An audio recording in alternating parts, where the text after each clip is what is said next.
Invest kayo ng lupa. Kagaya itong nabili ko ngayon. Nabili ko lang ng 2.9 million. 1 year na simula ng pagkabili ko. Ngayon, inoferan ako ng 5 million. Ganun kaganda ang lupa gawing investment. Ang nakakanda dito sa lupang nabili ko, may katabi siyang resort. Kaya ito yung nagpapamahal sa kanya. Hindi mo akalain na yung dating nagtatambay lang, naguhubad, may isang malawak na lupain na ngayon. Ganun kasarap sa feeling. Pag inisip ko yung mga dating ako, na ito nakikita ko lang ngayon, ako na yung may-ari. Dati nagnanakaw lang tayo ng buko, ngayon may-ari na yung magnanakaw dati. So yun mga katapang, papunta kami ngayon sa lupa na binili ko, papakita ko sa inyo.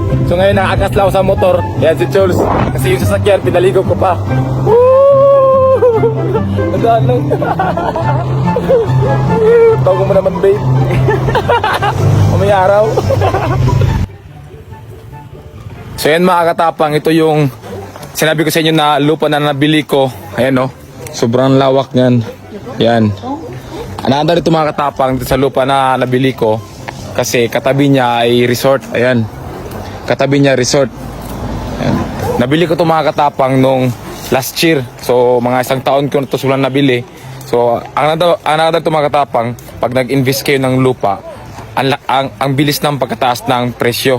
Kasi dati nabili ko lang ito ng 2.9 million plus. Tapos ngayon may nag-demand na ng 5 million. So hindi ko pa tinanggap kasi hindi pa ako kailangan ng pera. Tsaka naghahanap ako ng mas higher pa na presyo. So ngayon ini-invest ko pa yung lupa. Ayan, pinapalinisan ko na. Ayan, sobrang lawak niya no. O, katabi niya resort. Ayan, sikat to dito sa lugar namin, dito sa Alcoy, itong Alcoy Plaza. So ngayon magkukuha kami ng buko.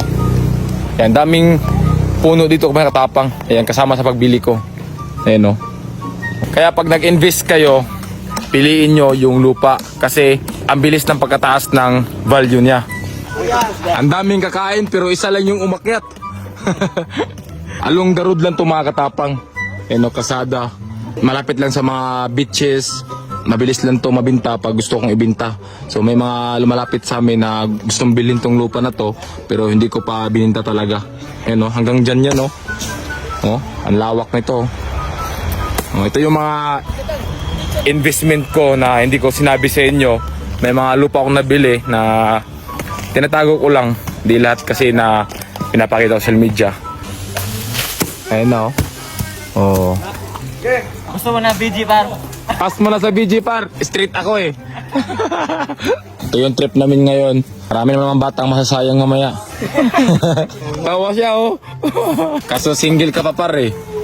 Oh, sa mga walang jowa dyan, itong tropa ko, kunin nyo na, mura na lang to. Kaya pag gusto namin mga katapang magkuha ng buko, walang problema kasi meron tayong agad na makuhaan. Yan, lupa natin to, kaya walang problema. Dati nagnanakaw lang tayo ng buko, ngayon may-ari na yung magnanakaw dati. Ayun oh, ang dami dyan oh. Social pa kasi katabi niya, resort. Di ba? Di mo akalain na yung dating nagtatambay lang, naguhubad, may isang malawak na lupain na ngayon. Ha? Di ba? Ganun kasarap sa feeling. Pag inisip ko yung mga dating ako na ito nakikita ko lang ngayon, ako na yung may-ari. Sino may-ari dito? Ikaw. Ako din. Para mga batang ututo ba? Sino may-ari dito? Ikaw. Maraming nagsasabi na wag ko daw ito ibenta, gawin ko daw resort. Sige, bigyan niyo ako paggawa ng resort. Paggagawa ko ito ng resort, wala tayong pera eh. So nag-invest lang talaga ako. So sinuwerte lang tayo ngayon kasi yung binilan ko na lupa ay nagtayo din sila ng resort. Kaya naging demand siya ngayon kasi may katabi siyang resort. So parang talaga to eh, along the area talaga tong lupa na to. Tsaka siya ba, malapit sa mga tourism. Kaya maraming gustong bumili sa lupa na to. So sa mga gustong bumili niyan, antayin nyo lang pag gusto ko na ibenta to. Dito tayo, ang lawak niya no. Ang lawak niya no. Grabe. Kapag may pera ko mga katapang, pag nakatsamba ako, in-invest ko talaga sa lupa. Pag may magandang lupa na in-offer sa akin, binibili ko talaga. Kasi napaganda talaga gawing investment yung lupa. Tsaka hindi lang itong lupa mga katapang na nabili ko. May mga lupa din akong nabili, hindi dito. Dati itong lupa na to, pag dumadaan ako dito, tumatay lang ako dito. At swerte ko talaga pag tinatayan ko yung mga lupa. Kaya yung bahay ko, tinatayan ko lang dati. Ngayon, ako na yung may-ari. Tinatiran ko na ng bahay. Ngayon, tinatayihan ko na to dati. Ngayon, ako na naman may-ari. Parang gusto ko na taihan yung lahat ng lupa dito.